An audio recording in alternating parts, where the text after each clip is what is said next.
श्रुतिस्मृतिपुराणानाम् आलयं करुणालयं नमामि भगवत्पादं शङ्करं लोकशङ्करं शङ्करं शङ्कराचार्यं केशवं बादरायणं सूत्रभाष्यकृतौ वन्दे भगवन्तौ पुनः पुनः ईश्वरो गुरुरात्मेति मूर्तिभेदविभागिने व्योमवद्व्याप्तदेहाय दक्षिणामूर्तये नमः।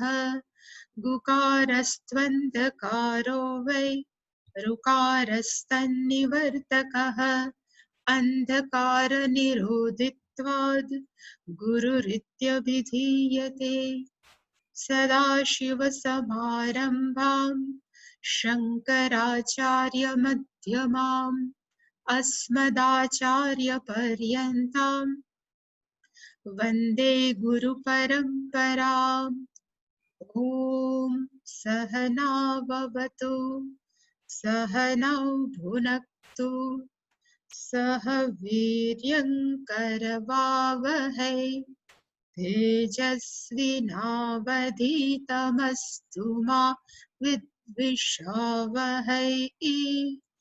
ॐ शान्ति शान्ति शान्तिः। सर्वस्वरूपे सर्वेशे सर्वशक्तिसमन्विते भयेभ्यस्त्राहि नो देवी दुर्गे देवी नमोऽस्तु ते। रोगानशेषानपहंसि तुष्टा हृष्टा तु कामान् सकलानभीष्टान् त्वामाश्रितान् विपन्नराणाम् त्वामाश्रिताः यश्रयतां प्रयान्ति। सर्वाबाधा प्रशमनं त्रैलोक्यस्याखिलेश्वरी एवमेव त्वया कार्यम् अस्मद्वैरिविनाशनम् सर्वस्वरूपे सर्वेशे सर्वशक्तिसमन्विते भयेभ्यस्त्राहि नो देवी दुर्गे देवी नमोऽस्तु ते। रोगानशेषानपहंसि तुष्टा हृष्टा तु कामान् सकलानभीष्टान् त्वामाश्रितान् विपन्नराणां त्वामाश्रिताः यश्रयतां प्रयान्ति।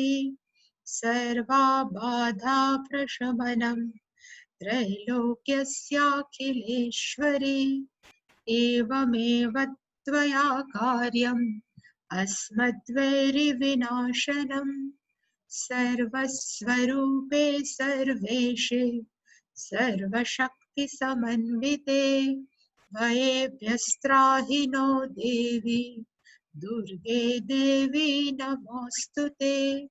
रोगानशेषानपहंसि तुष्टा हृष्टा तु कामान् सकलानभीष्टान् त्वामाश्रितान् विपन्नराणां त्वामाश्रिताः यश्रयतां प्रयान्ति।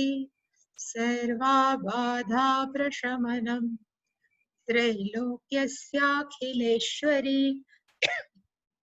एवमेव त्वया कार्यम् अस्मद्वैरिविनाशनम्।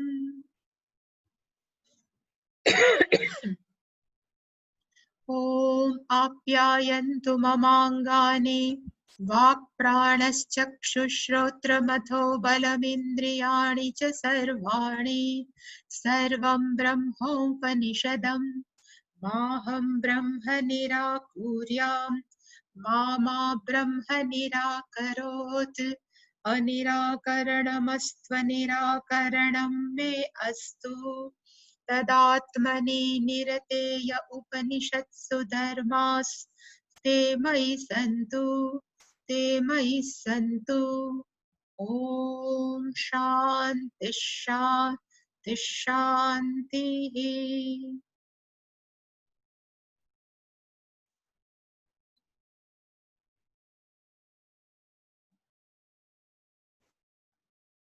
तर्हि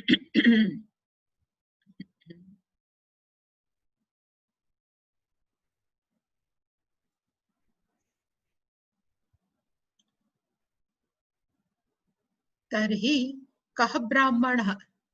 तो પછી who is the બ્રાહ્મણ?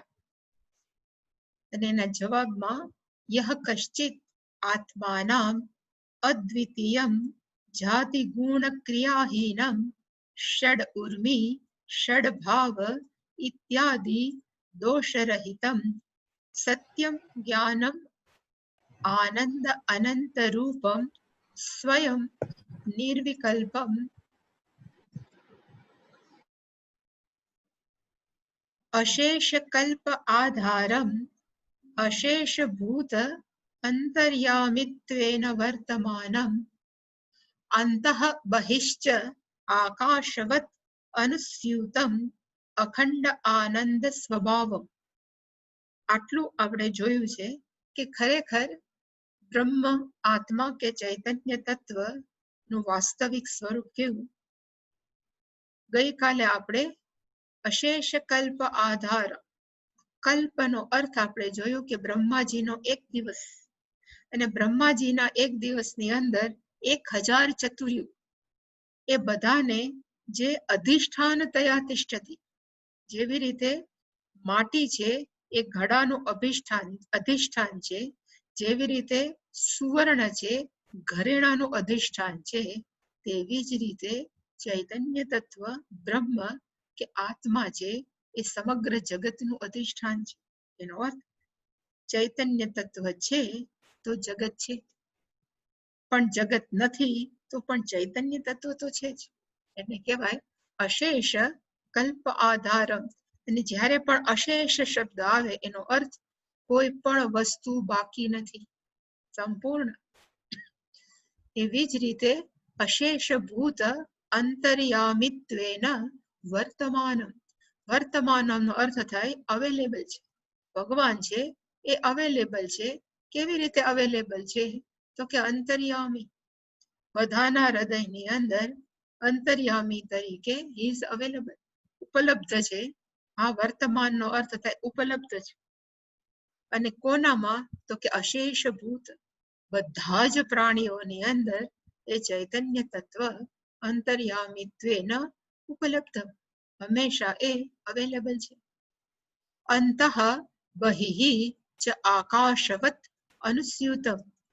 અંતઃ એનો અર્થ થાય આપણા શરીરની અંદર પણ છે, બહિઃ આપણા શરીરની બહાર જેટલું પણ સ્પેસ છે ત્યાં બધી જગ્યાએ આકાશવત, આકાશની માફક, આકાશ જેમ સર્વવ્યાપક છે તેવી જ રીતે ચૈતન્ય તત્વ પણ સર્વવ્યાપકતયા અનુસ્યુતમ.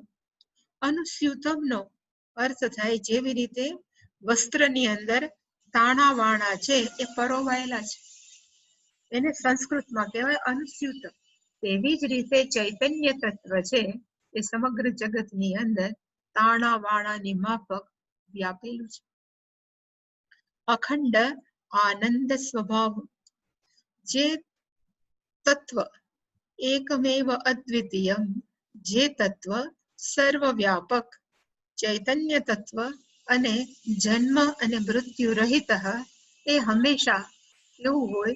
તો કે આનંદ સ્વભાવ. આનંદ છે એક નામ આપવામાં આવ્યું છે, પણ હંમેશા એ વ્યક્તિ એ કેવું હોય? તો કે ચીરફુલ.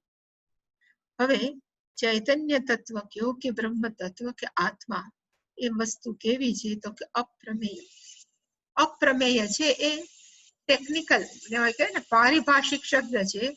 એનો અર્થ શું થાય? એને માટે I have kept one thing ready.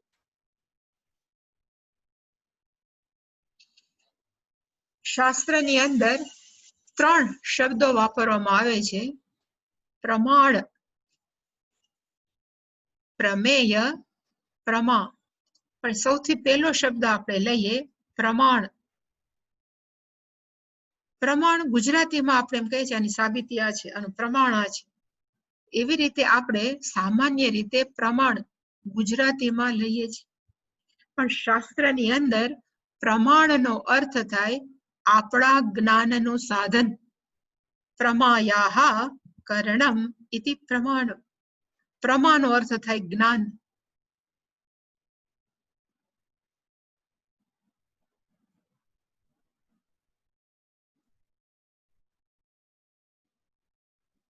જ્ઞાનનું સાધન એને કહેવાય પ્રમાણ। સપોઝ બાળક છે, એને જે કંઈક એટલે એને ખબર પડી જાય કે ગાય શું ભેંસ શું, હવે એ બાળકને જ્યારે સામે ગાયની સામે ઊભું રાખવામાં આવે તો ગાય શું બોલે? તો કે આ ગાય છે। ગાય છે એને કહેવાય જ્ઞાન છે। પણ જ્ઞાન કેના થકી થયું? તો કે આંખથી। તો આંખને શું કહેવાય? તો કે પ્રમાણ।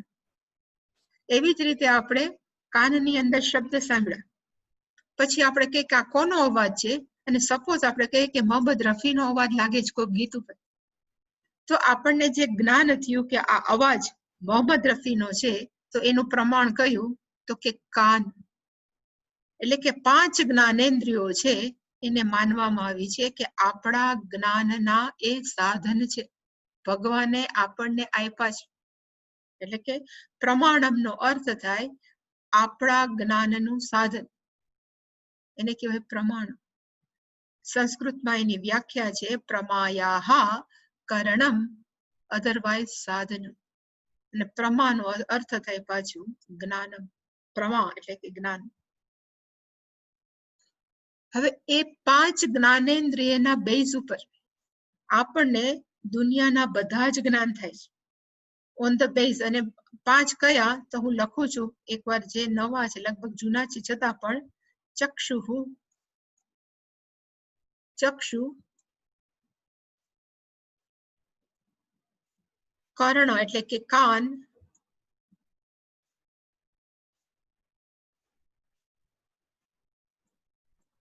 ત્વક નો અર્થ થાય ત્વચા,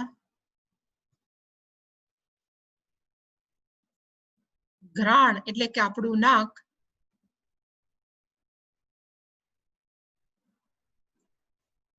અને છેલ્લું છે એને કહેવાય રસના, એનો અર્થ થાય જીભ। આ 5 આપણા ભગવાને આપણને ભેટ આપેલી જ્ઞાનેન્દ્રિય છે, એટલે જ એનું નામ જ્ઞાનેન્દ્રિય પડ્યું છે કે આ 5 થી આપણને શું થાય? તો કે જ્ઞાન થાય। અને આ જ્ઞાન 5 કર્ણેન્દ્રિયથી થાય, પણ એને આપણે, મેં આજે લખ્યું છે ને 1 2, આ બધા થકી આપણને જ્ઞાન થાય। એને શાસ્ત્રે કીધું કે આપણને જ્ઞાન કેવી રીતે થાય? તો કે પ્રત્યક્ષ, પ્રત્યક્ષ પ્રમાણ। પ્રત્યક્ષ પ્રમાણ એટલે 5 જ્ઞાનેન્દ્રિયો આપણી સામે જ હોય, આપણી સાથે હોય, અને સામે જે વસ્તુ હોય ને આપણને જે જ્ઞાન થાય ને આપણે પ્રત્યક્ષ જ્ઞાન થાય। One who is in front of us, આપણી આંખ સામે, આપણા કાન સામે, એટલે કે 5 જ્ઞાનેન્દ્રિયોની સામે જે વસ્તુ હોય અને ઇમિડિયેટ આપણને જે જ્ઞાન થાય એને કહેવાય પ્રત્યક્ષ પ્રમાણ।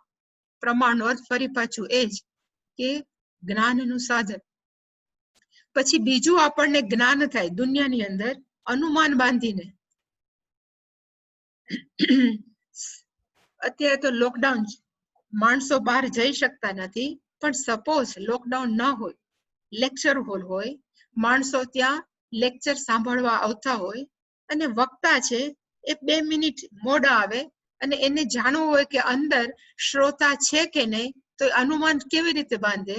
તો કે બહાર ચપ્પલ જુએ, ચપ્પલથી અનુમાન બાંધે કે અંદર શ્રોતા કેટલા હશે। એનો અર્થ કે બીજું આપણને જ્ઞાન થાય અનુમાનથી। શાસ્ત્રમાં હંમેશા એક સારું એક્ઝામ્પલ આપે છે કે પર્વત ઉપર ધુમાડા દેખાણ, એટલે માણસો નક્કી કરે કે ત્યાં આગ લાગી હશે, કારણ કે આપણે જ્યાં જ્યાં પણ ધુમાડો જોયો છે ત્યાં હંમેશા અગ્નિ હોય છે। એટલે કે પર્વત વહ્નિમાન, પર્વતની અંદર આગ લાગે છે, કેમ? તો કે ધૂમત્વ, કારણ કે ત્યાં ધુમાડો છે। એને આપણે એને શું કહેવાય? અનુમાન બાંધ્યું। પણ અનુમાન પણ ક્યાં બેઝ ઉપર? તો કે પ્રત્યક્ષ આધાર ઉપર। ક્યારેક આપણે અગ્નિ જોયો હશે સાક્ષાત, અને પછી એમાં ધુમાડો જોયો, એના પરથી પછી આપણે શું કર્યું? તો અનુમાન બાંધ્યું। એટલે કે બીજાને કહેવાય અનુમાન પ્રમાણ। એ પણ આના ઉપર જ છે, આ 5 જ્ઞાનેન્દ્રિય। ત્રીજું પ્રમાણ છે, શાસ્ત્ર કહે છે કે આપણને કેવી રીતે જ્ઞાન જીવનની અંદર પ્રાપ્ત થાય છે? તો કે અર્થાપત્તિ। શાસ્ત્રમાં કહેવાય કે 2 સ્ટેપ અનુમાન, બે સ્ટેપનું અનુમાન. ડોક્ટર પાસે પેશન્ટ જાય, પછી ડોક્ટર છે પેશન્ટની પલ્સ તપાસે, સ્ટેથોસ્કોપ મૂકે, ટેમ્પરેચર લે, બધું જોવે. પછી એને એમ લાગે કે ફીવર છે, પેશન્ટને તાવ છે, પણ તાવ શેનો છે એને ખબર નથી. એટલે ડોક્ટર શું કે તમે રિપોર્ટ કરાવવા જાઓ. એટલે ડોક્ટર પાસેથી બધું લખી પેશન્ટ રિપોર્ટ કરાવવા જાય. રિપોર્ટ આવે, બીજી સ્ટેજ થયું. જેવો હાથમાં રિપોર્ટ આવે અને એના બધા જે અંદર જે રિપોર્ટ છે એમાં જે બ્લડના કે યુરિનના એ બધાના જે રિપોર્ટ ઉપરથી પછી ડોક્ટર એમ કે તમને કા ફ્લૂ થયો છે, કા મેલેરિયા છે, કઈ પણ. એને બે સ્ટેપ અનુમાન કર્યું ને. તાવ લાગે છે, પણ તાવ માટે કન્ફર્મ કરવા ડોક્ટરે શું કર્યું તો કે રિપોર્ટ કર્યો.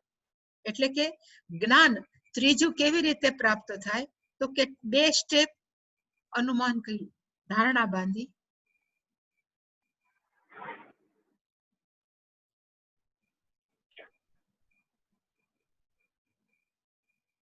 ચોથું, આપણને જ્ઞાન કેવી રીતે થાય તો કે ઉપમા. ક્યાંક આપણે એના જેવી વસ્તુ જોઈ હોય એના ઉપરથી આપણે અનુમાન બાંધીએ. ઉપમા. ઇંગ્લિશમાં એક શબ્દ છે બાયસન. આ હું હંમેશા એક ક્લાસિકલ એક્ઝામ્પલ છે. બાયસન ક્યારે નામ સાંભળ્યું છે? માણસો એમ કે નથી સાંભળ્યું. What is bison? એટલે આપણે કહીએ કે બાયસન છે ને એ જંગલી પ્રાણી છે, જંગલમાં જ જોવા મળે છે. તમે ક્યારે જોયું છે? એટલે માણસો કે નથી જોયું. એટલે એમ કે બાયસન કેવું દેખાય? એટલે કે ભેંસ જેવું દેખાય, ભેંસ જેવી કાળી છે. એવું જ બાયસન નામનો પ્રાણી કાળું છે, એવો જ જાડું છે, એવી જ રીતે ચાલે છે. હવે એવું જયારે વર્ણન કરીને આપણે જંગલમાં જાય અને જેવું એવું પ્રાણી દેખાય કાળું કાળું, એટલે આપણે શું કહીએ? આ બાયસન છે.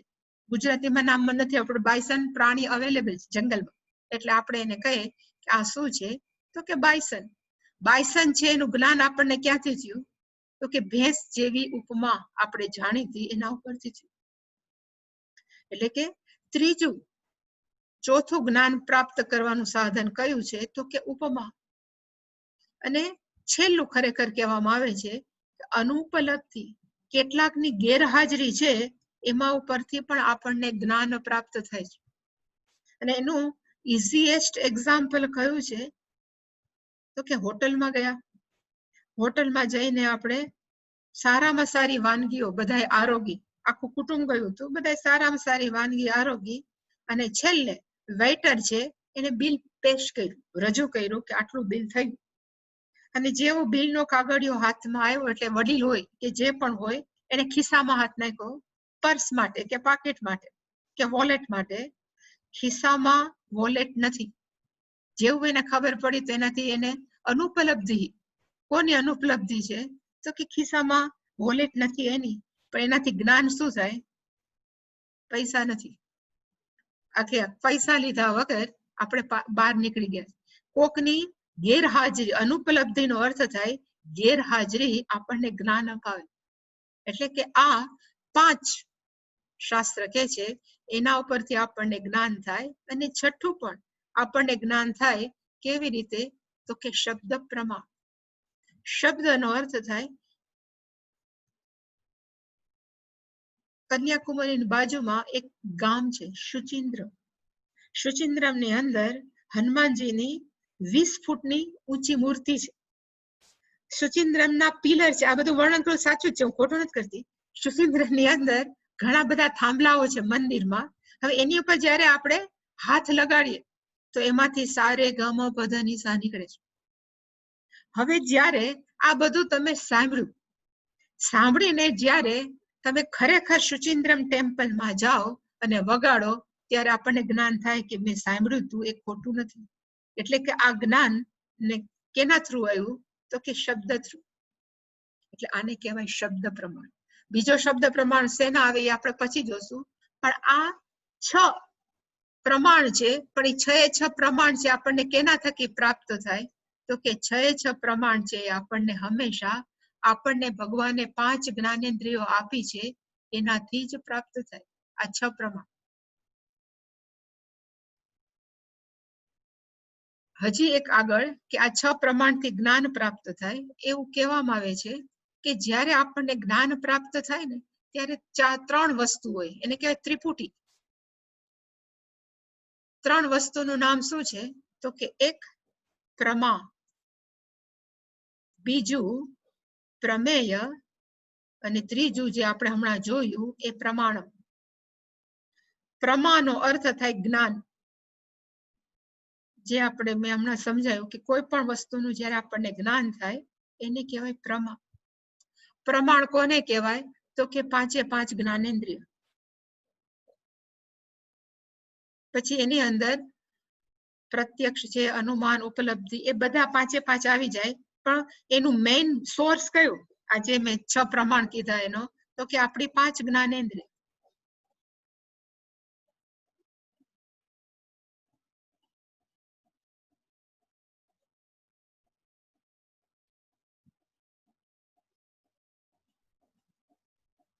અને પ્રમેયનો અર્થ થાય આપણી જ્ઞાનની વસ્તુ.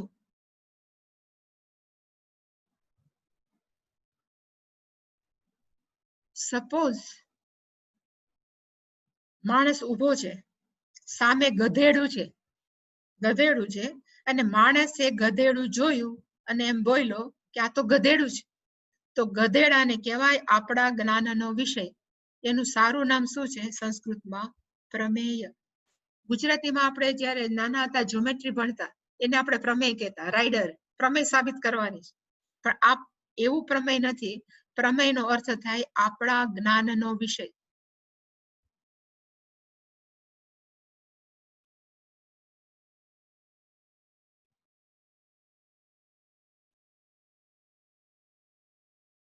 એટલે કે 3 શબ્દ હંમેશા હોય છે, પ્રમા, પ્રમેય, પ્રમાણમ. બહાર ફરવા ગયા અને દરિયાની બાજુમાં તરતી આપણે માછલી જોઈએ, આપણે કે આ ડોલ્ફિન છે, તો ડોલ્ફિન ઇઝ એ પ્રમેય. આપણે બોલ્યા કે આ ડોલ્ફિન છે, એ જ્ઞાન થયું. અને એનું પ્રમાણ કયું? તો કે આંખ. કાનમાં નાકની અંદર સુગંધ આવી, પછી આપણે કહીએ કે આ તો ગુલાબની છે, તો ગુલાબની સુગંધ છે એને કહેવાય પ્રમેય. નાક છે એ પ્રમાણ, અને સુગંધ છે એને કહેવાય પ્રમાણ. એનો અર્થ ટૂંકમાં દુનિયાનું કોઈ પણ જ્ઞાન છે આ 5 જ્ઞાનેન્દ્રિયોથી જ થાય છે. દુનિયાનું કોઈ પણ. સપોઝ એમ કહીએ કે ભાઈ તમે શનિની બાજુ જે રિંગ છે, વર્તુળ છે કે વલય છે એ જોયું. આપણી નરી આંખે આપણે નથી દેખાતું, પણ આપણે એને માટે ટેલિસ્કોપ માંગીએ. પણ ટેલિસ્કોપ થ્રુ આપણે જો શનિના વલય જોઈએ, છતાં પણ શનિના વલય પ્રમેય જ છે. ટેલિસ્કોપ છે પણ એમાં આપણી આંખ તો પાછળ છે, અને આપણે કહીએ કે હા જો આની 3 રિંગ દેખાય છે, તો એને શું કહેવાય? તો કે પ્રમા, કે જ્ઞાન. એવી જ રીતે વાયરસ, કોરોના વાયરસ, આપણે બોલીએ કોરોના વાયરસ કેવું છે, એટલે એમ બતાવે કે કાંટા વાળું બધા દેખાડે છે. એ આપણે જોયું, કેના થ્રુ જોયું? તો કે માઇક્રોસ્કોપ. પણ માઇક્રોસ્કોપની પાછળ આંખ તો છે. એટલે કે માઇક્રોસ્કોપની પાછળ આંખ એ આપણું પ્રમાણ છે. કોરોના જોયું, એ જે દેખાણું આપણને કાંટા વાળું, એને કહેવાય પ્રમેય. અને પ્રમા શું છે? તો કે ધીસ ઇઝ કોરોના. આપણે જેનાથી સાબિતી કરી. હવે એવી જ રીતે આત્માને મારે જોવો છે, જાણવો છે, જ્ઞાન પ્રાપ્ત કરવું છે, તો 5 જ્ઞાનેન્દ્રિયોથી એ પ્રાપ્ત થઈ શકે. કારણ કે અહીંયા શબ્દ લખ્યો છે અપ્રમેય. દુનિયાની બધી જ વસ્તુ છે એ આપણે 5 જ્ઞાનેન્દ્રિયથી જ પ્રાપ્ત કરી. પછી એની અંદર સ્ટેપ્સ આવ્યા કરે, પણ 5 જ્ઞાનેન્દ્રિયોથી આપણને દુનિયાનું કોઈ પણ જ્ઞાન થાય. એવી જ રીતે હવે મારે જાણવું છે કે ખરેખર ચૈતન્ય તત્વ કેવું છે, મારે એનું જ્ઞાન પ્રાપ્ત કરવું છે, તો મને થઈ શકે? શાસ્ત્ર એમ કે છે કે તમને બધાનું જ્ઞાન થાય, પણ એ 5 જ્ઞાનેન્દ્રિયોથી થવાથી આત્માનું જ્ઞાન ક્યારે પણ 5 જ્ઞાનેન્દ્રિયોથી ન થઈ શકે. કેમ કે વાય શું કામ ન થઈ શકે? એનું કારણ છે કે 5 જ્ઞાનેન્દ્રિયો છે એ ચેતનવંતી છે. લાગે છે ચેતનવંતી છે, પણ ચેતનવંતી છે કે નથી? તો કે ચૈતન્ય તત્વ થકી જ એ ચેતનવંતી છે. હવે એ ચૈતન્ય તત્વ થકી જો ચેતનવંતી હોય તો એ પોતે જ જેના થકી ચેતનવંતી છે એને કેવી રીતે જણાવી શકે કે મનાથી ચેતનવંતી છે? એનું સૌથી શ્રેષ્ઠ ઉદાહરણ હું હંમેશા આપું છું કે એક ટોર્ચ લાઇટ છે. હવે તો બધી ચાર્જેબલ ટોર્ચ લાઇટ થઈ ગઈ છે, પણ પહેલાના જમાનામાં આવી ટોર્ચ લાઇટ આવતી, એની અંદર માણસો સેલ નાખે, પછી ચાપ દબાવે એટલે બહાર છે એ લાઇટ થાય અને આપણે પછી અંધારામાં બધું જોઈએ. હવે આ જે લાઇટ છે બહાર, એ લાઇટને આપણે કહીએ કે તું ટોર્ચની અંદરના સેલ ઉપર પ્રકાશ નાખ. તો ક્યારે પણ ટોર્ચની લાઇટ છે એ અંદરનો જે સેલ છે એને પ્રકાશી શકે? એને એ શું કામ ન કરી શકે? કારણ કે એ સેલ થકી તો પ્રકાશિત છે. ધારો કે સેલ કાઢી નાખીએ અને એની સામે રાખીએ તો એ લાઇટ નથી. એનો અર્થ થાય જેના થકી જે પ્રકાશિત હોય એને એ પાછું પ્રકાશિત ન કરી શકે. એવી જ રીતે આ પાંચે પાંચ જ્ઞાનેન્દ્રિયો છે બેઝિકલી તો જડ છે. જે શાસ્ત્રમાં કીધું છે એ ખરેખર જડ છે, પણ ચૈતન્ય તત્વની સાનિધ્યની એ લોકો જાણે કે ચેતનવંતા હોય એવું લાગે છે, ચેતનવંતા બની જાય છે. હવે એ જેના થકી ચેતનવંતા બન્યા એને એમ કહીએ કે હવે તું એ ચૈતન્ય તત્વને પ્રકાશિત કરીને એને બતાવ કે ચેતનવંતો કેવું છે. તો એ થઈ શકે? તો કે ન થઈ શકે. એટલે એને કહેવાય અપ્રમેય. એ પાંચ જ્ઞાનેન્દ્રિયોનો વિષય નથી. એટલે મેં જે કીધું હતું કે અપ્રમેય નો અર્થ થાય જ્ઞાન થવું છે ચૈતન્ય તત્વનું. આપણે જ્ઞાન પ્રાપ્ત કરવું છે ચૈતન્ય તત્વનું.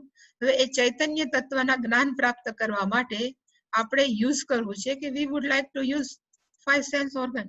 આપણે પાંચ જ્ઞાનેન્દ્રિયોને છે એ ઉપયોગ કરીને એ ચૈતન્ય તત્વને નિહાળવું છે, સાંભળવું છે, જોવું છે, ટેસ્ટ કરવો છે કે અડવું છે. તો એને કીધું કે એ ખરેખર ના થઈ શકે. કઠોપનિષદની જસ્ટ અત્યારે મને યાદ આવ્યું કે ચૈતન્ય તત્વ માટે અશબ્દમ, અસ્પર્શમ, અરૂપમ એવો શબ્દ આપ્યો. કારણ કે ચૈતન્ય તે આપણે સત્યમ જ્ઞાનમ અનંતમ બ્રહ્મની વ્યાખ્યા જોઈ, એની અંદર જોયું કે ચૈતન્ય તત્વ કેવું છે તો કે નિરાકાર છે, એને કોઈ આકાર નથી. ચૈતન્ય તત્વ કેવું છે તો કે નિર્ગુણ, એને કોઈ પણ પ્રકારનો ગુણ નથી. અને ચૈતન્ય તત્વ કેવું છે તો કે અત્યંત સૂક્ષ્મ. હવે એ પાંચ જ્ઞાનેન્દ્રિયો છે એને કેવી રીતે એક્સેસ કરી શકે? કે જેને આકાર નથી, જેને કોઈ શબ્દ નથી, જેને કોઈ ગંધ નથી, જેને કોઈ ટેસ્ટ નથી, ન થઈ શકે. એ ચૈતન્ય તત્વને શું કહેવાય? અપ્રમેય. કેન ઉપનિષદની અંદર એક શબ્દ, એક મંત્ર આવે છે, સહુ પ્રાણસ્ય પ્રાણ, અહીંયા રાખ્યો છે, શ્રોત્રસ્ય શ્રોત્રમ મનસો મનોયત, વાચઃ વાચમ સૌ પ્રાણસ્ય પ્રાણઃ, ચક્ષુષઃ ચક્ષુ અતિમુચ્ય ધીરાઃ. આટલામાં જ મને રસ છે કે ચૈતન્ય તત્વ કેવું છે તો કે શ્રોત્રસ્ય શ્રોત્રમ, એ કાનનું પણ કાન છે. મનસો મનઃ, એ મનનું પણ મન છે. વાચઃ વાચમ, એ વાણીનું પણ વાણી છે. પ્રાણસ્ય પ્રાણઃ, એ પ્રાણનો પણ પ્રાણ છે. ચક્ષુષઃ ચક્ષુઃ, એ આંખની પણ આંખ છે. એનો અર્થ શું થાય કે જેના થકી આંખ જોવાનું કામ કરી શકે એને કહેવાય શ્રોત્રસ્ય શ્રોત્ર. જેના થકી મન વિચારી શકે છે, જેનાથી એ ચેતનવંતુ બને છે એને કહેવાય મનસઃ મનઃ, એ મનનું પણ મન છે. જેના થકી વાણી બોલી શકે છે એને કહેવાય વાચઃ વાચમ, પ્રાણસ્ય પ્રાણઃ, એ પ્રાણનો પણ પ્રાણ છે. એટલે આ પ્રાણ છે એ સાદો પ્રાણ, અને આ પ્રાણનો અર્થ થાય ચૈતન્ય તત્વ. મનસઃ મન, એનો આ મન છે એ આપણી પાસે હોય એ મન, જ્યારે બીજું મન છે એને કહેવાય કે ચૈતન્ય તત્વ. ચક્ષુષઃ ચક્ષુ, આંખની પણ આંખ, જેના થકી આંખ કામ કરી શકે છે એને કહેવાય આંખની આંખ. હવે એ જ આંખને કઈક હવે તને તું જેના થકી પ્રકાશિત કે તું જોઈ શકે છે એને તું પ્રકાશિત કર, ન કરી શકે.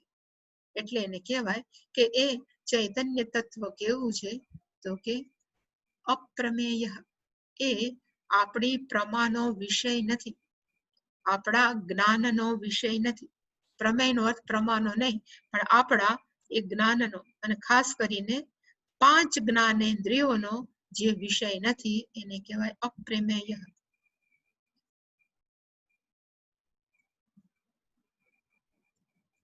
તો પછી માણસોને એમ થાય ને, જો આપણી જ્ઞાનનો જ વિષય નથી તો how can we know it, એને જાણવું છે કે સમજવું છે કેવી રીતે થઈ શકે? એટલે એના પછીનો શબ્દ આમાં વાપરો કે એને સાંભળવું હોય તો કેવી રીતે થઈ શકે. એને લખ્યું કે અનુભવ એક વૈદ્ય. એ ચૈતન્યને જાણવા માટે 5 જ્ઞાનેન્દ્રિય કામ ન કરી શકે, પણ એના માટે શું કરવું જોઈએ? તો અનુભવ એક વૈદ્ય. પેલો શબ્દ છે અહીંથી હું લઉં છું વૈદ્ય. ગુજરાતીના વૈદ્ય નથી કે આ છે ને કોઈ પણ શું કહેવાય જે આયુર્વેદિક કરતા હોય એવા વૈદ્ય છે કે હાડકું તૂટી ગયું જોડવાના જુદા વૈદ્ય છે, એવું નથી. સંસ્કૃતમાં વૈદ્યનો અર્થ થાય જાણવા યોગ્ય.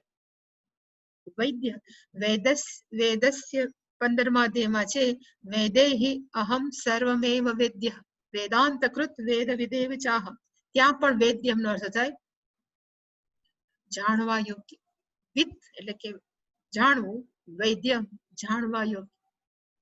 અને બીજો એક શબ્દ છે એક. એક એટલે માત્ર, એક જ માત્ર છે એ જાણવા યોગ્ય છે. કેવી રીતે? એટલે પાછો એક શબ્દ લખો અનુભવ. અનુભવ શબ્દ પણ ટ્રિકી છે. માણસો જો ન સમજે તો આ અનુભવ શબ્દનો અર્થ ખોટો કરી શકે. માણસોને હંમેશા એક ફિલિંગ જોઈએ. ધ્યાનમાં બેઠા છે, જો બ્લુ લાઇટ દેખાણી તો મને અનુભવ થયો. એટલે કે આપણા મનની અંદર અનુભવ શબ્દ એવો છે કે એને મિસ્ટિક વર્ડ છે. માણસો હંમેશા એને એક રહસ્યમય રીતે જોવે. એને એક અનુભવ થાય. બીજો માણસ અનુભવને કેવી રીતે જોવે કે આજે પહેલી વાર મને આવો અનુભવ થયો. ઓકે, આપણી સાથે અત્યંત વિચિત્ર વર્તન કર્યું અને પછી આપણે કંઈક આવો અનુભવ તો મને ક્યારેય નથી થયો. એટલે કે અનુભવના આપણે ઘણા બધા અલગ અલગ મીનિંગ કરીએ છીએ. એમાંથી એક કઈ મીનિંગ અહીંયા લાગુ ન પડે. તો પછી અનુભવનો અર્થ શું છે? ઇવન આપણે કોઈ પણ શબ્દને ક્યારે ડીપલી એનાલિસિસ કરવાનો આપણને ટાઈમ નથી. આપણે એમને જીવન જીવે જાય છે, એમને શબ્દો બોલે જાય છે, એટલે આપણને ખબર જ નથી કે આ શબ્દોનો ખરેખર કયો અર્થ. હવે જ્યારે આપણે બોલીએ કે આનો મને અનુભવ થયો, હું એક એક્ઝામ્પલ આપું કે બાળક છે, સાવ નાનું 5 વર્ષનું છે, એને ક્યારે સાપ નથી જોયો અને આપણે એને ઝૂમાં લઈ ગયા અને ઝૂમાં બતાવ્યું કે આ જે છે ને લાંબુ લાંબુ લીસું લીસું એને શું કહેવાય? તો કે સાપ. હવે જ્યારે બાળકે એકવાર સાપ જોયો તો આપણે એને કહીએ કે એને સાપનો અનુભવ થયો. વાક્ય પ્રયોગ સાચો છે ખોટો? ખોટો છે. આપણે એમ ન કહીએ કે એને સાપનો અનુભવ થયો. આપણે એને બોલીએ શું કે એને આજે આપણે જણાવ્યું કે સાપ કોને કહેવાય, એટલે કે એને આપણે સર્પનું જ્ઞાન આપ્યું. અને બાળકે ક્યારે એમ નથી બોલતો કે હું ઝૂમાં જઈને મેં સાપનો અનુભવ કર્યો. કે ખરેખર જોવા જાય તો અનુભવનો અર્થ અનુભવ નથી, પણ એને કહેવાય જ્ઞાન.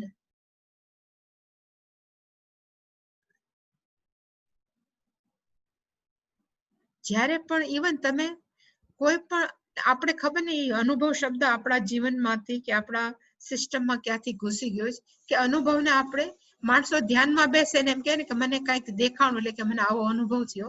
અને એ લોકો કદાચ સારું જ છે, પણ ખરેખર અનુભવને સારી રીતે જો જોવામાં આવે તો એનો અર્થ થાય જ્ઞાન.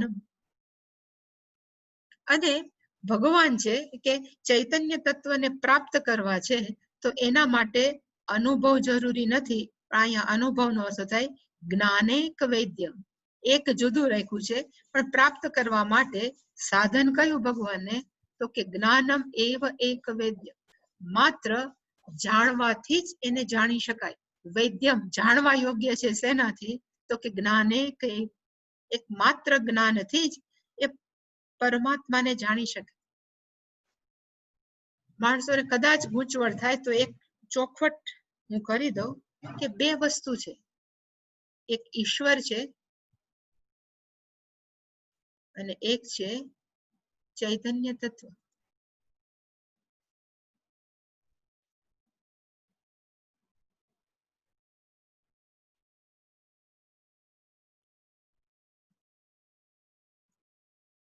ઈશ્વર છે ને એને હંમેશા માયા સહિત, એની પાસે પોતાની માયા શક્તિ એની અંડર કંટ્રોલ છે.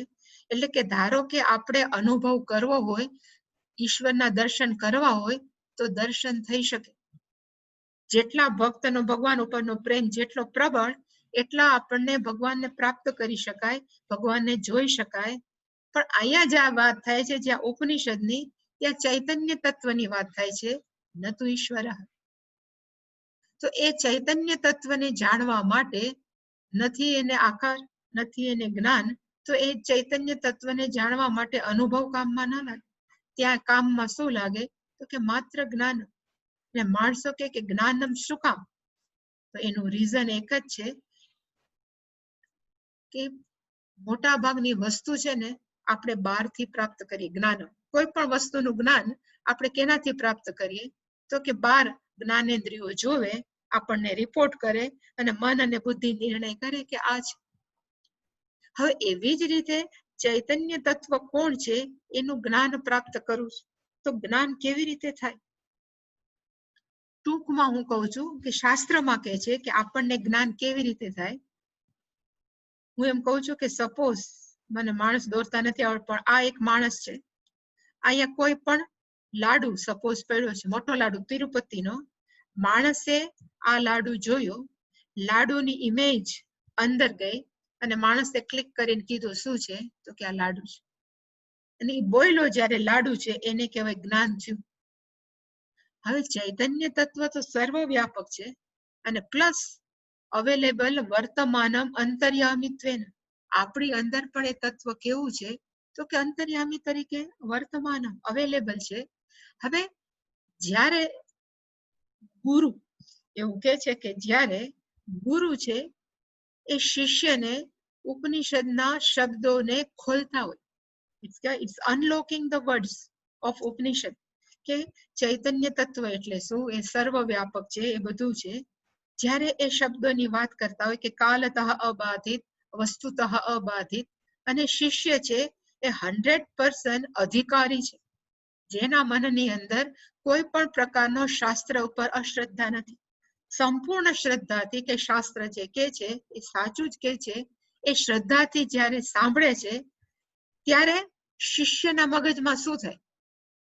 કે જ્યારે ગુરુ એમ બોલે કે ચૈતન્ય તત્વ કેવું છે? તો કે કાલ અબાધિત, અને શિષ્યના મનમાં એ સમયે ક્લિક થાય.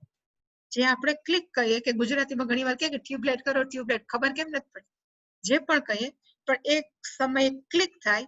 અને ક્લિક થાય ત્યારે શિષ્યને એમ લાગે કે આ જેનું વર્ણન શાસ્ત્રમાં છે, it is none other than me. મારા સિવાય બીજા કોઈનું વર્ણન નથી, આ હું જ છું. એ જે ક્લિક થાય એને અહીંયા શું લખ્યું છે? અનુભવ એકવિધ. પણ એ ખરેખર અનુભવ નથી. હવે ધારો કે બાળકને એકવાર સર્પ બતાવી દીધો, પછી 5 વર્ષ પછી પાછો સર્પ બતાવે તો એમ કે મને પેલા અનુભવ થયો હતો ને એટલે હું કહું છું. એ અનુભવ નથી, એ જ્ઞાન જ છે. એ જ્ઞાનને લીધે બીજી વાર એમ કે ના આ સાપ જ છે, મેં જોયો હતો. એવી જ રીતે ગુરુ જ્યારે એકવાર આ બધા શબ્દો શાસ્ત્રના ખોલતા હોય અને શિષ્ય અધિકારી હોય અને એના મગજની અંદર એક ક્લિક થાય, અને ક્લિક થાય ત્યારે એને ખબર પડે કે શાસ્ત્રમાં જે વર્ણન કરે છે એ XYZ નું નથી. કોઈ બ્રહ્મ તત્વ ઉપર નથી બેઠું, પણ એ બ્રહ્મ તત્વ કોણ છે? હું છું. જેવી રીતે નરસિંહ મહેતાએ કીધું કે જાગીને જોઉં તો જગત દિશે નહીં. જ્યારે અને જાગીને એટલે ઊંઘમાંથી નહોતું જોયું, પણ જ્યારે હું અજ્ઞાનની નિદ્રામાંથી જાગ્યો ત્યારે જગત દિશે નહીં. ત્યારે ખરેખર જગત નહોતું. ઊંઘમાં અટપટા ભોગ વાસે, મારા અજ્ઞાનને લીધે, ઊંઘ એટલે અજ્ઞાનને લીધે હું જાત જાતના ભોગ જોતો હતો.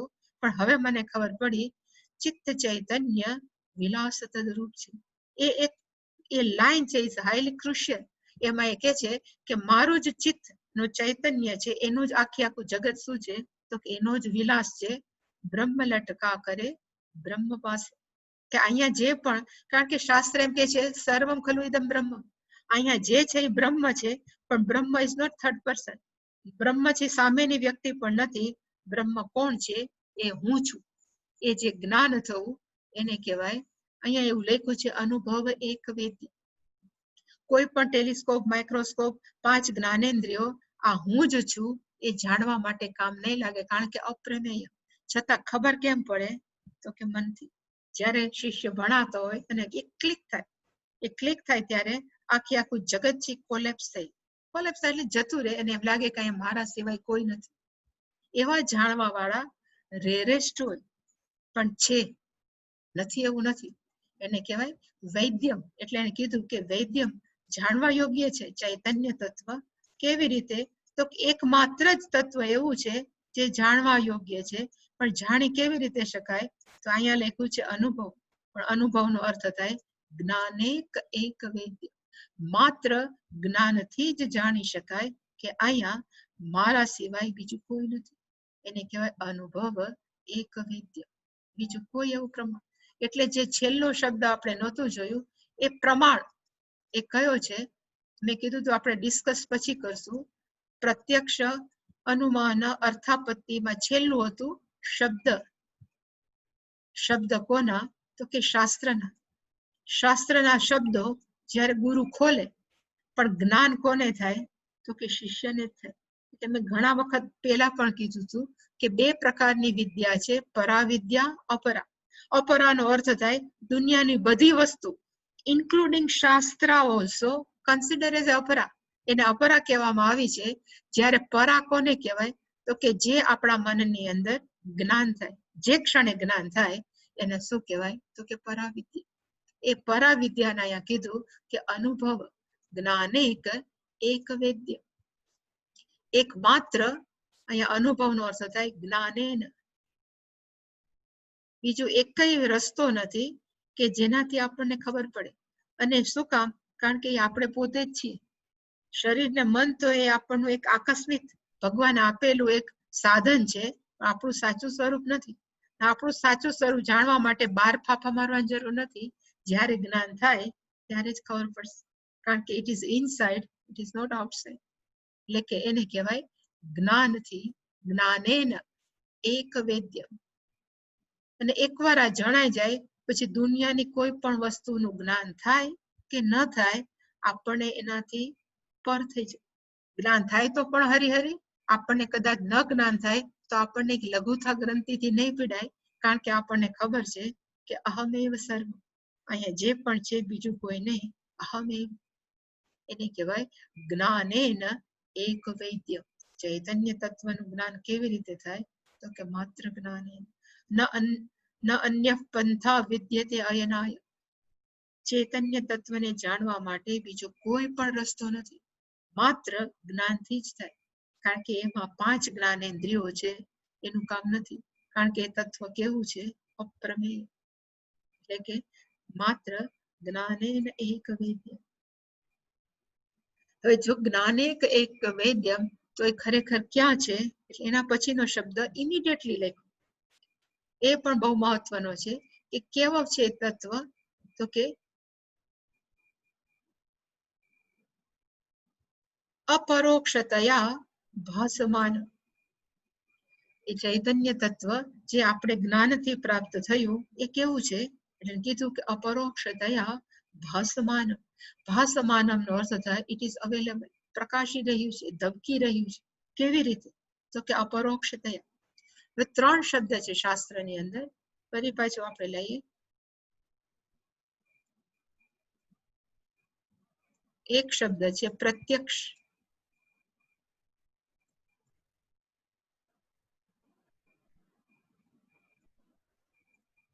બીજો શબ્દ છે પરોક્ષ.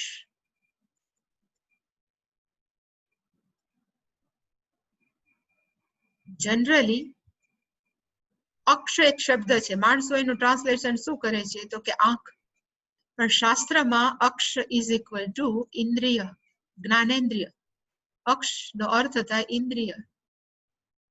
જ્યારે પ્રત્યક્ષ શબ્દ બોલવામાં આવે ને અર્થ થાય આપણી 5 જ્ઞાનેન્દ્રિયોની સામે જે હોય, અવેલેબલ હોય, એને આપણે કહેવાય પ્રત્યક્ષ. પછી કાનથી હોય, ગંધથી હોય, ટેસ્ટ થી હોય કે સ્પર્શ થી હોય, કોઈ પણ વસ્તુને કહેવાય પ્રત્યક્ષ. ખાલી આંખથી દેખાય એવું નથી. પ્રત્યક્ષ નો અર્થ આપણી નજર સમક્ષ, એટલે કે આપણી ઇન્દ્રિય સમક્ષ, એને કહેવાય પ્રત્યક્ષ. જે ઇન્દ્રિયની સમક્ષ ન હોય, ઇન્દ્રિયોના ફિલ્ડની સમક્ષ ન હોય, એનાથી દૂર હોય, એને શું કહેવાય? તો કે પરોક્ષ. જે ઇન્દ્રિયોથી પર છે, દૂર છે. પરનો અર્થ થાય દૂર. અક્ષ એટલે કે ઇન્દ્રિય. ઇન્દ્રિયોથી જે દૂર છે એનું નામ શું છે? તો કે પરોક્ષ. પણ એક વસ્તુ એવી છે જે પ્રત્યક્ષ પણ નથી, જે પરોક્ષ પણ નથી, પણ એ કેવી છે? તો કે જે ક્યારેય આપણાથી દૂર જ નથી, પણ ઇનફેક્ટ આપણે પોતે જ છીએ. એને શું કહેવાય? તો કે અપરોક્ષ. અપરોક્ષ અનુભૂતિ મોટો આખું એક બુક અવેલેબલ છે, એની કહેવાય અપરોક્ષ. જે ક્યારેય આપણા જ્ઞાનેન્દ્રિય સામે નથી, જે ક્યારેય પણ આપણી જ્ઞાનેન્દ્રિયોથી દૂર પણ નથી, પણ જે ઓલવેઝ વિથ અસ, હંમેશા હું કરીને આપણી અંદર જે સતત આપણે અનુભવીએ છીએ, એ કોણ છે? તો કે એ જ ચૈતન્ય તત્વ છે, એ જ બ્રહ્મ છે. હવે હું જ્યારે પણ હું શબ્દ કહું તો હું છે એના ઘણા બધા લટકા છે. જ્યારે કોઈ પણ માણસને આપણે કહીએ કે તું તારું વજન કેટલું, એટલે ભાઈ એમ કે હું 55 kg છું, ત્યારે પણ એ શું બોલ્યો કે હું 55 કિલોનો છું. પછી આપણે એને કહીએ કે ભાઈ તું પ્રાણાયામ કરે છે, તો એમ કે હા હું અનુલોમ વિલોમ કરું છું, હું પ્રાણાયામ કરું છું. આપણે આને કાઢી નાખીએ, પછી કરીએ. એટલે કે હું પ્રાણાયામ કરું છું. પછી આપણે કહીએ કે તું દુઃખી છો, તો કે હા ક્યારેક હું દુઃખી હોઉં છું, ક્યારેક સુખી હોઉં છું. ત્યારે પણ કે હું દુઃખી કે સુખી છું.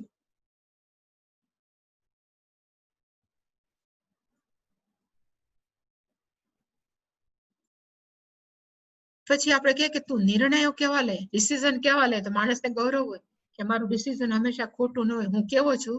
તો કે સારા ડિસિઝન લેવા વાળો. તો કે મારી નિર્ણય શક્તિ બહુ સારી. હું કેવો છું? તો કે સ્પષ્ટ નિર્ણય વાળો. પણ એ પોતાની જાતને એમ માને કે મારી નિર્ણય શક્તિ સારી છે. અને આપણે કહીએ કે તું ભાઈ આનંદમાં રહે છે હંમેશા, તો એ શું કે ગાવો હું હંમેશા આનંદમાં રહું છું. પણ આનંદ કેવો છે? તો કે રિલેટિવ. દીકરો મળે તો આનંદ, ફ્રેન્ડ મળે તો આનંદ, પણ તોય એમ કે છે કે આનંદમાં હું હોઉં છું. બધાની સાથે આપણે શબ્દ કયો લગાડીએ છીએ? તો કે આ હું. હવે જ્યારે આપણે સુઈ જાય ડીપ સ્લીપની અંદર, હું 55 કિલોનો છું, યાદ રહે? નથી રહેતું. હું અનુલોમ વિલોમ કરવા વાળો છું, યાદ રહે છે? તો કે નથી રહેતું. આપણે સુઈ જઈએ છીએ ત્યારે હું દુઃખી કે સુખી છું આપણને યાદ રહે છે? તો કે નથી રહેતું. આપણે સુઈ જઈએ ડીપ સ્લીપની અંદર, હું બહુ સારા નિર્ણય કરવા વાળો છું એવું યાદ રહે છે? તો કે નથી રહેતું. અને દીકરો આવે ત્યારે હું આનંદમાં રહું છું, કે મારો ફ્રેન્ડ આવે એવું આપણને યાદ રહે છે? નથી રહેતું. પણ છતાં પણ જાગીને ઉઠે ત્યારે એક વ્યક્તિ તો આપણે એક તત્વ તો છે જ, જે આપણે કહીએ કે હું સરસ સુઈ ગયો. Steel there is someone who is always say કે હું સરસ સૂતું. અહીંયા જયારે અપરોક્ષતયા હું કહું છું, ત્યારે આ બધાની બાદ બાકી કરીએ ત્યારે જ એને અપરોક્ષતયા હું કહે. કારણ કે આ તો હું તો હંમેશા કહું કે નાના છોકરા હોય ને 5 ફરાક પહેરે, છોકરી ફ્રીલ વાળા ફ્રોક પહેરે, એવી રીતે ભગવાને આપણને અન્નમય કોષ, પ્રાણમય કોષ, મનોમય કોષ, વિજ્ઞાન આનંદમય કોષની ફ્રીલ આપી. પણ આપણું વાસ્તવિક સ્વરૂપ કેવું છે? ફ્રીલ વગર. ભગવાને લટકામાં આપ્યા છે. વાસ્તવિક સ્વરૂપ કેવું છે? તો કે આ હું છું. એને એ કેવું છે? તો કે અપરોક્ષતયા. જાગ્રત અવસ્થામાં પણ હું છું, સ્વપ્નમાં પણ હું છું, અને નિદ્રામાં પણ હું જ છું. એ હું જે 3 અવસ્થાને મારા થકી 3 અવસ્થા છે, પણ 3 અવસ્થા થકી હું નથી, એવી જેને ખબર છે એને કહેવાય અપરોક્ષતયા ભાસમાન. એ હંમેશા એ તત્વ કેવું છે? તો કે આપણી સાથે જ છે, એ હું જ છું, એને કહેવાય અપરોક્ષ. કદાચ આ પાંચે 5 સ્થૂળ સૂક્ષ્મ શરીર ન રહે, છતાં હું તો છું જ. એ હું ક્યારે પણ अपरोक्ष એટલે ક્યારે પણ પરોક્ષ નથી થતું ઊંઘમાં પણ એ હંમેશા આપણી સાથે જ હોય એ કયું છે તો કે અહમસ્મિ એ હું જ છું એટલે શાસ્ત્રમાં લખવામાં કે એ ચૈતન્ય તત્વ अपरोक्षतया भासमान हमेशा ए अपनी साथे सतत without any break without even any moment बात बाकी वगर ए हमेशा केवू छे तो के अपनी साथे ज रहे એટલે કે આ ત્રણે ત્રણ શબ્દ કનેક્ટિવ છે એક તો આ ચૈતન્ય તત્વ જ્ઞાનેન્દ્રિયોનો વિષય નથી છતાં પણ એને જાણવા માટે કેવી રીતે જાણી શકાય જ્ઞાનેન એવ વેદ્ય એકમાત્ર જ્ઞાનથી જ એ જાણવા યોગ્ય છે અને સપોઝ જણાવે કે જ્ઞાન થઈ ગયું તો આપણને શું ખબર પડે લે હું તો બહાર શોધતો હતો પણ આ તો કોણ છે તો કે આ તો હું જ છું પેલી જે કર્ણની અને કુંતીની જે સ્ટોરી આવે છે કર્ણ છે એને જીવનભર એની માની તપાસ કરી કે હુ ઇઝ માય મધર એને ખબર હતી કે અધિરથ અને રાધાનો હું દીકરો નથી જીવનભર કુંતી માતા એને કર્ણએ એની માની શોધ કરી બિફોર મહાભારતનું યુદ્ધ ભગવાન કૃષ્ણે કુંતીને છેલ્લી ટ્રાય કરવા કીધું કે તમે જઈને કદાચ કર્ણને કહો કે તમે એની સાચી માતા છો અને કર્ણ જો ના પાડે દુર્યોધનને કે હું યુદ્ધ નહીં કરું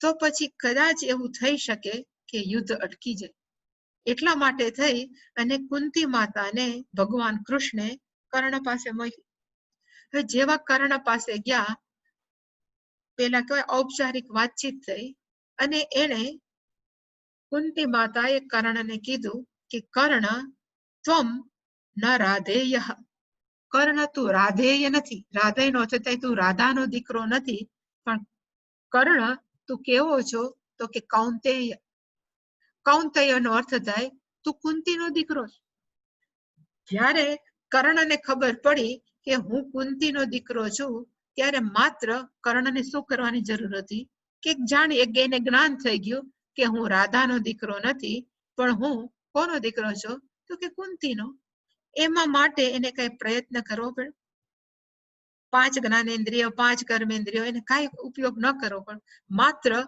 જ્ઞાનેન એક વૈદ્ય એને એક જ્ઞાનથી જ ખબર પડી એક શિફ્ટ થયું કે હું અધિરથનો રાધાનો દીકરો નથી પણ હું કુંતી માતાનો પુત્ર છું હવે જેવી એને ખબર પડે કે કુંતી માતાનો પુત્ર છું પછી એમાં એને કઈ પ્રયત્ન કરવો પડે હાલો હવે હું થઈ જાઉં કુંતી માતાનો પુત્ર હું અંદર છું એ હું કોણ છું તો કે પુત્ર કુંતી માતા એમાં કઈ પ્રયત્ન નથી કરવો પડતો એ હું હંમેશા કેવો છે કર્ણ સાથે તો કે એની સાથે જ એટલે કે એ હું તત્વ છે એ હંમેશા આપણી સાથે કેવું છે તો કે અપરોક્ષતયા ભાસમાન એ હંમેશા પ્રયત્ન કરીએ કે ન કરીએ પણ હું છે એ હંમેશા આપણી સાથે રહે છે પેલા આપણે હું ને હું શરીર છું મન છું દુખી છું સુખી છું એવું કહેતા હતા એ શિફ્ટ થઈ ગયું હવે કોણ છે તો કે હું જ છું પણ હું કેવું છું તો કે કોઈ પણ ફ્રીલ વગર શરીર મન વગરનું હું જ છું અને એના માટે એ તત્વ કેવું છે તો કે દૂર પણ નથી નજીક પણ નથી પણ હું જ છું એને કહેવાય અપરોક્ષતયા ભાસમાન એમાં બીજી કોઈ પણ પ્રયત્ન કરવાની જરૂર નથી એને કહેવાય અપરોક્ષતયા ભાસમાન અવેલેબલ છે અહીંયા ભાસમાન આમ તેજસ્વી પ્રગટે છે ને એવું નથી પણ અવેલેબલ છે હંમેશા આપણી સાથે અવેલેબલ છે અવેલેબલ હોવા છતાં પણ ઘણીવાર આપણને શું થાય છે કે જ્ઞાન હોવા છતાં ભૂલાઈ જાય જેવી રીતે એક સરસ એક્ઝામ્પલ હું હંમેશા આપતી કે પેલા અમારો ફ્લેટ છે ને એ 6ઠા માળે હતો પોરબંદરની અંદર હવે એ 6ઠા માળમાં અમે રિનોવેશન કરાયું અને એ જ એપાર્ટમેન્ટની અંદર 3જા માળે શિફ્ટ થઈ ગયા કારણ કે 6ઠા માળે તો પેલું રિનોવેશન ચાલતું હતું કડિયા આવે કલર વાળા આવે બધા આવીને કહી જતા કે આટલા પૈસા આપો એટલે આ મનને સ્પષ્ટ જ્ઞાન હતું કે 3જા માળે રહીએ છીએ અને 6ઠા માળનું રિનોવેશન ચાલે છે પણ જેવા એપાર્ટમેન્ટની અંદર આવીએ લિફ્ટમાં અંદર ઘૂસીએ તો પેલું સ્વિચ 6ઠા માળની સ્વિચ હોય ને ઉપર દબાવ્યું એનું કારણ કયું તો કે જૂના એક ટેવ પડી ગઈ છે. જ્ઞાન હોવા છતાં એને કહેવાય કે બધું જ્ઞાન હોવા છતાં પણ આપણી જૂની ટેવને કારણે જે નવું જ્ઞાન પ્રાપ્ત થયું છે એ પ્રાપ્ત કરવા માટે થોડીક તકલીફ પડી. એટલે આમાં પણ એવું લખ્યું કે ધારો કે જ્ઞાન થઈ ગયું. કયું જ્ઞાન થયું? કે અહમેવ ચૈતન્ય તત્વ સર્વવ્યાપક. બધું જ્ઞાન થયું. અપરોક્ષ થયા. અહમ અહમ અસ્મિ.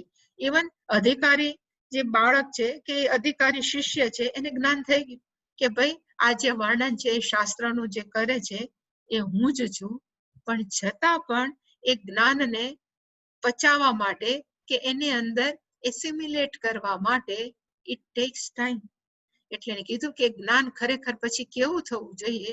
તો કે કરતલ આમલકવત સાક્ષાત અપરોક્ષી કૃત્ય. કરતલનો હાથમાં શું થાય? હાથમાં આપણે સપોઝ આમળું લીધું, આમલક એટલે કે આમળું. હાથમાં આમળા લીધા પછી આપણે એમ કહીએ મને લાગે છે કે આમાં તો સફરજન છે. હો, હાથમાં આમળું જેટલું સ્પષ્ટ છે એટલું જ આપણને આ જ્ઞાન હું સર્વવ્યાપક છું એ આપણા સિસ્ટમમાં ઉતરવા માટે થોડો પ્રયત્ન કરવો પડે. અને એ પ્રયત્ન કરવા માટે જરૂરી કયું છે? તો કે એમ કે છે કે કા પુનઃ પુનઃ શ્રવણમ, અથવા એનું બીજું નામ જે આપે છે કે નિધિધ્યાસનમ. પણ નિધિધ્યાસનમ શું, શ્રવણમ શું, એની સ્ટોરી કે એની જે આપણે સમજણ છે એ કાલે લેશું. કારણ કે મારી પાસે એક જ મિનિટ છે. પણ એક સ્ટોરી સરસ છે, મને એમ થયું કે હું તમારી સાથે શેર કરું. અકબરના રાજ્યની અંદર એક વિદ્વાન પંડિત આવ્યા અને પંડિતે આવીને એવું કીધું કે ભાઈ હું ક્યાં દેશનો છું, જો તમે મને સાબિત કરી દો ને તો તમે જીતા અને હું હાર્યો. કારણ કે સંસ્કૃત જ બોલે, જે બોલે એ બધું સંસ્કૃતમાં જ બોલે. ખબર કેમ પડે? કે કારણ કે આપણા બધા ગુજરાતનો હોય તો ગુજરાતી બોલે, ઉત્તર પ્રદેશનો હિન્દી બોલે, સાઉથનો હોય તો પોતપોતાની મલયાલમ કે તેલુગુ કે તમિલ બોલે. તો ખબર જ ન પડે કે આ કયા દેશનો ક્યાંનો રાજા છે. એટલે કે આ પંડિત છે. અકબર થાયકા એટલે એને અંતે સહારો લીધો બિરબલનો. બિરબલને જઈને પૂછ્યું એને કે તું ગમે એમ કરીને તું મને કે આ પંડિત છે ક્યાં રાજ્યનો? એટલે ઓલા બિરબલે એવું કીધું કે તમે મને 2-3 દિવસ આપો, હું 3 દિવસમાં તમને કહી દઈશ કે આ પંડિત છે ક્યાં રાજ્યનો. એટલે કે હું 1 મહિનાથી મથું છું, તું 3 દિવસમાં કેમ કહીશ? ઓલાએ કીધું તું you just trust on me. બિરબલે કીધું તમે વિશ્વાસ તો કરો, હું તમને સાબિત કરી દઈશ. અને એક દિવસ રાત હતી, શિયાળાની રાત હતી એકદમ. અને ત્યાં તો દિલ્હી એટલે કેવી ઠંડી હોય. એમાં બિરબલ જે એના રૂમમાં ઘૂસ્યો ઓલા પંડિતના જ્યાં એ સૂતા હતા ત્યાં, અને ચિલ્ડ પાણી ભરેલી ડોલ, એકદમ બરફ જેવી ડોલ છે, એને લઈ અને પંડિતના ઉપર રેડી. બરાબર રાતે 3 વાગે. એટલે પંડિતે ઉભા થઈ, ઊંઘમાં હતા, એ ભૂલી ગયા કે હું પંડિત છું કે મારે સંસ્કૃત બોલવું જોઈએ, પણ પોતાની ભાષામાં જેટલા ગાળથી નવાજવા પડે એવી ગાળ મંડા બોલવા. એટલે તરત પેલાને બિરબલને ખબર પડી ગઈ કે આની ખરેખર કયા દેશનો છે, કયા પ્રદેશનો છે, અને થેન્ક યુ કરીને જતો રહ્યો. એનો અર્થ કે આપણે જો અસાવધ રહીએ તો આપણે હંમેશા આપણે જે હોય ને એ જાત ઉપર આવી જાય, ગમે એટલા સ્માર્ટ થવાનું. એવી જ રીતે આપણે અત્યારે સ્માર્ટ થઈને બોલીએ કે અહમ નિર્વિકલ્પો, અને આપણે જાત જાતનું આપણને બધું આવડે છે, સ્તોત્ર આવડે છે, જાત જાતનું બોલીએ છીએ, પણ જેવો વ્યવહાર કરવાનો આવે માણસો સાથે અને કોક આપણને કઈ કે એટલે આપણે આપણી ઓરિજિનલ કહેવાય ને જાત ઉપર આવી જાય. એ આપણે ઓરિજિનલ જાત ઉપર શું કામ આવીએ છીએ? કારણ કે આપણું જૂનું જે ટેવ છે કે હું શરીર છું, મન છું, મારા સગાવાલા મારા છે, એમાંથી નીકળવા માટે ઇટ વિલ ટેક ટાઈમ. એ વાર લાગે. અને કેવી રીતે વાર લાગે? તો એના માટેનો આ શબ્દ છે. પણ એની detail we will see tomorrow. આવતીકાલે આપણે જોશું. Any question? કોઈને કઈ પ્રશ્ન? હા હા પૂછો માતાજી. આપણે આ 5 ઇન્દ્રિયથી આપણને જ્ઞાન થાય છે એ બરાબર, પણ એક વાત એવી હોય છે કે 6th સેન્સ, 6ઠ્ઠી ઇન્દ્રિય, તો એ 6ઠ્ઠી ઇન્દ્રિયનું જ્ઞાન કેવી રીતે થાય કે શું હોય એના વિશે સમજ આપો. સિક્સ સેન્સ છે ને ઇઝ એ, હું એમ કહી શકું કે is A gift of A God gift છે. ઘણી વાર ઇઝ એ ગોડ ગિફ્ટ.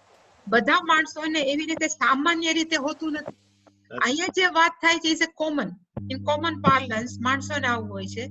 પણ જ્યારે ઈશ્વર દત્ત એટલે એને પણ ખબર પડે કે ભવિષ્યમાં આવું થવાનું છે, કે કોઈ વ્યક્તિને આવું થવાનું છે. એ સાયન્સ છે, એ પાંચ ઇન્દ્રિય સાથે લાગુ નથી પડતું. ઓકે પણ ઇઝ એ બરાબર ગોડ ગિફ્ટ પણ છે ખરી. છે ખરી. ગોડ ગિફ્ટ છે ખરી. ઘણા માણસોને હોય છે. એ જણાવીશ. અને સિક્સ સેન્સ માં ભવિષ્ય વિશે જ વધારે ખ્યાલ પડે. હા, એટલે ભવિષ્યમાં શું થવાનું છે. બરાબર. હરિઓમ. હરિઓમ. હા. બીજા કોઈને પ્રશ્ન?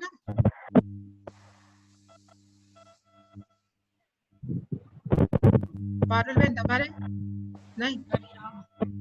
ઓકે. બીજા કોઈ? નો ક્વેશ્ચન?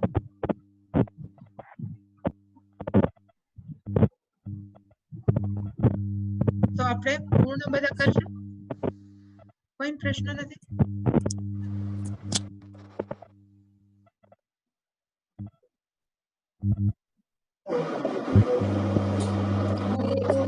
પૂર્ણમદઃ પૂર્ણમિદં પૂર્ણાત પૂર્ણમુદચ્યતે પૂર્ણસ્ય પૂર્ણમાદાય પૂર્ણમેવાવશિષ્યતે.